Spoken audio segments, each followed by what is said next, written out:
చాటున పిందెను చూస్తా, సోకు తీగలో పండును కోస్తా, నువ్వొస్తే కప్పిస్తా ముద్దుల ముంతమ్మో. ఉక్కపోతకి ఊపిరి పోస్తా, పక్క మేకకు పంట కట్టిస్తా, ముద్దిస్తే బుక్కిస్తా మద్దెల మోతయ్యో.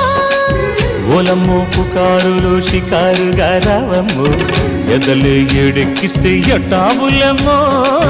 ఊరయ్యో బజారులో మజాలకి రానయ్యో, పగలే పక్కెక్కిస్తే తంటాలేవయ్యో. మిట్టిల మీదున్న మిస్సమ్మయ్య సంటే వడ్డీలతో పాటు ఒళ్ళోకి వస్తుంటే పొగ